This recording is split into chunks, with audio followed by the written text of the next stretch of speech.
Quais são os mistérios que essa lagoa esconde? Todo canto tem seu encanto.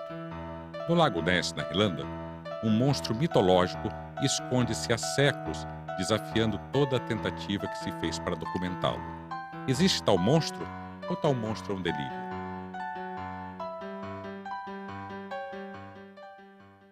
A lagoa esconde-se em seu espelho d'água.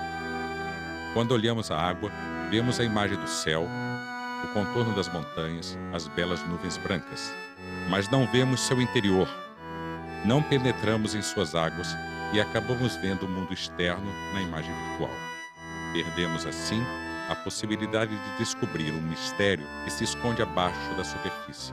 Só há um jeito de descobrirmos seus segredos: entrarmos em suas águas, penetrarmos no mundo aquático e olharmos suas entranhas.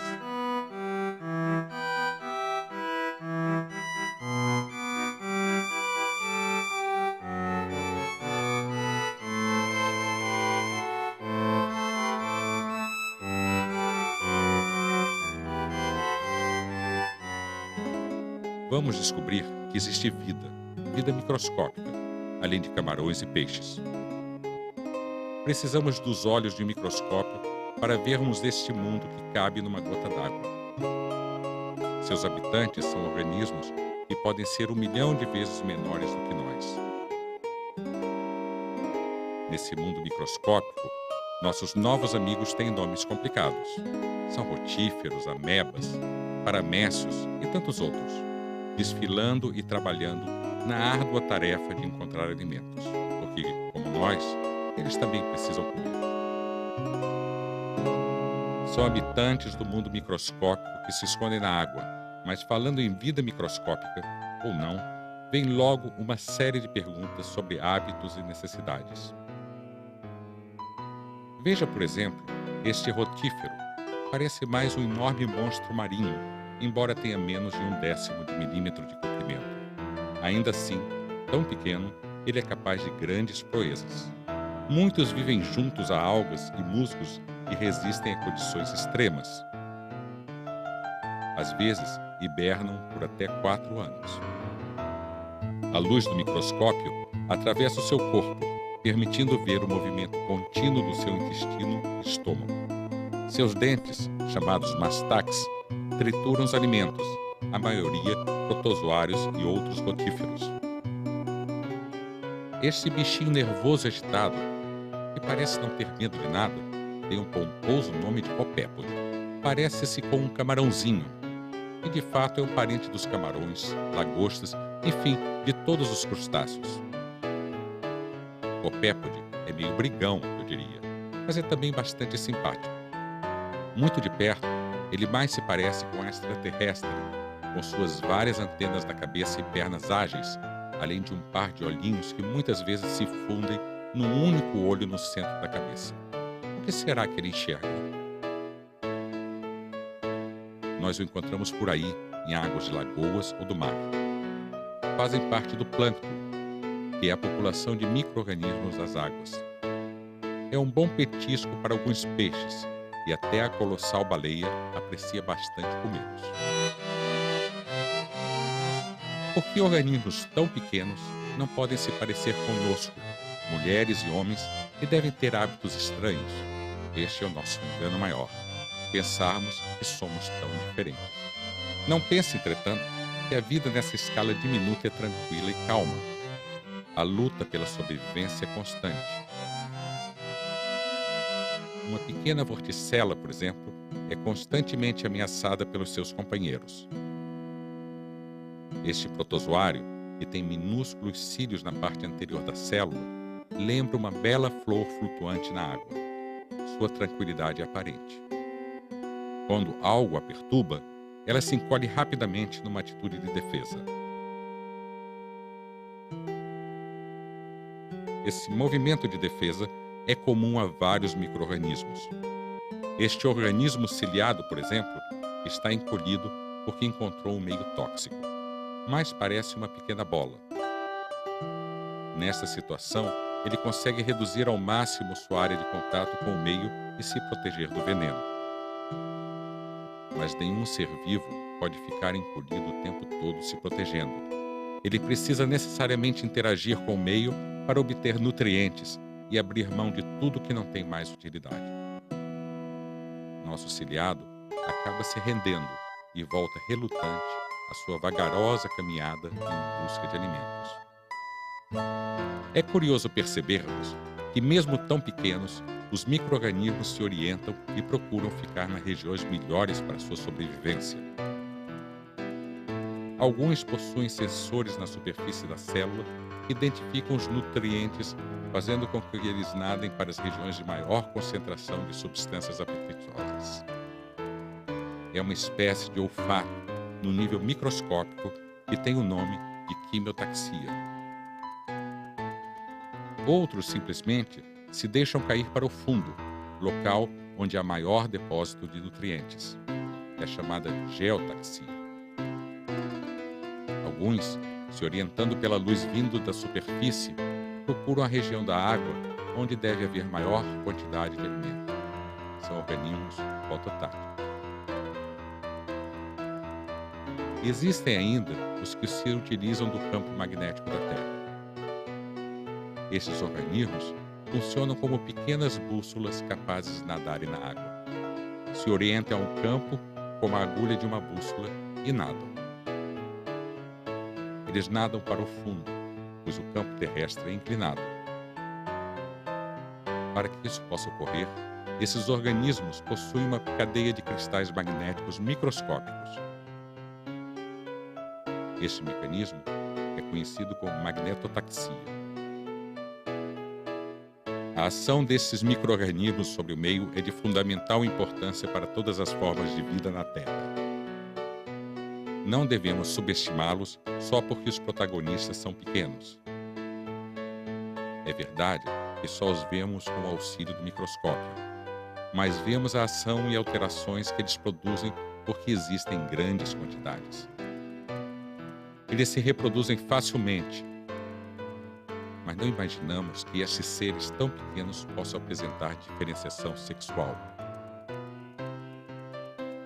Os copépodes, por exemplo, são animaizinhos sexuados. Madame Copépode tem antenas diferentes de Monsieur e carrega orgulhosa seus ovos numa bolsa ventral. Monsieur prende-se nas antenas posteriores de Madame e corre com ela uma longa corrida que só irá terminar quando o macho fertilizar a fêmea. Depois, é só esperar. Os copépodezinhos irão aparecer para popular o meio. Nos organismos unicelulares, a reprodução se dá, em geral, por divisão celular.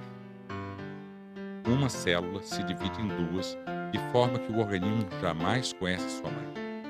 Essa divisão pode ocorrer em condições próprias a cada 20 minutos.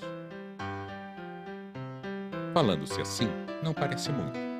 Uma célula, depois de 20 minutos, se divide em duas que, por sua vez, 20 minutos depois, irão dar 4 e assim por diante. No fim de 12 horas, uma única célula terá dado origem a mais de 65 bilhões de células. É claro que nem todas irão sobreviver, porque muitas são comidas por outros organismos que estão por perto. Com esses números enormes, é natural que possamos ver populações de micro-organismos. Vamos observá-los, por exemplo, na cor da água do mar ou da lagoa. Às vezes vemos a água mais escura ou mais verde. Este efeito é devido à alteração da população de algas microscópicas. Se lembrarmos então, existem mais de 50 mil espécies diferentes de protozoários, como os paramécios e as amebas. Temos a ideia do populoso mundo que se esconde de nós devido ao tamanho reduzido de seus habitantes. Eles estão continuamente alterando a composição da água e do ar desde que a vida apareceu na Terra. Quando uma célula morre, ela libera compostos orgânicos que servirão de alimento para outros organismos. Ou então, um come o outro, porque nem sempre se tem tempo de esperar. Acredita-se que a vida na Terra teve seu início há 3,5 bilhões de anos, quando surgiram as primeiras bactérias. Naquele tempo, A atmosfera e as águas dos mares e lagoas tinham uma composição diferente. O ar, por exemplo, era rico em nitrogênio, gás carbônico, mas quase não tinha oxigênio. Além disso, a atividade vulcânica era intensa e terríveis tempestades elétricas deviam ser frequentes. As águas eram ricas em compostos com carbono, indispensáveis para a vida. Estas substâncias serviram de primeira refeição para as primeiras células que apareceram na Terra. No meio desses seres devem ter surgido, vários bilhões de anos depois, as primeiras células com uma substância nova chamada clorofila, responsável pela fotossíntese. No interior dessas células, teve início uma intrincada sequência de reações químicas e, com o auxílio da energia solar, transformavam moléculas do meio em complexas substâncias orgânicas, liberando oxigênio molecular para a atmosfera. Com o tempo, a atmosfera da Terra foi sendo poluída com oxigênio. Esta alteração possibilitou o surgimento na Terra de novos organismos que utilizavam o oxigênio no seu metabolismo. Desta forma, a vida superior na Terra só foi possível graças à produção de oxigênio feito por organismos unicelulares clorofilados. Esta situação ainda é verdadeira. Só vivemos porque uma enorme população de algas microscópicas está permanentemente produzindo oxigênio. O oxigênio, na forma de gás, ganha altura e atinge a atmosfera. Através da respiração, os animais obtêm energia e produzem a síntese de novos compostos orgânicos. A parte do oxigênio que não é utilizado pela respiração sobe mais alto e se recombina na alta atmosfera, formando uma camada protetora de ozônio que evita a incidência de ondas ultravioletas que vêm do Sol, protegendo a vida na superfície da Terra.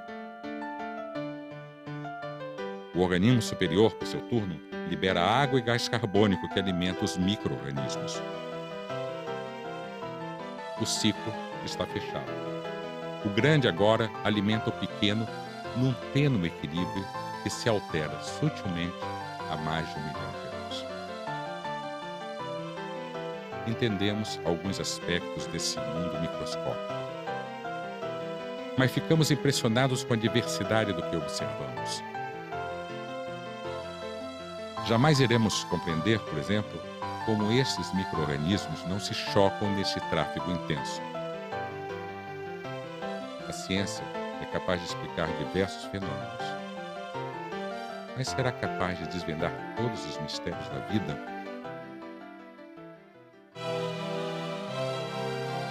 Numa pequena gota d'água, retirada de uma lagoa, encontramos tantas manifestações diferentes da vida e ficamos espantados com a complexidade da natureza e somos levados a ficar mais humildes, cada dia mais humildes.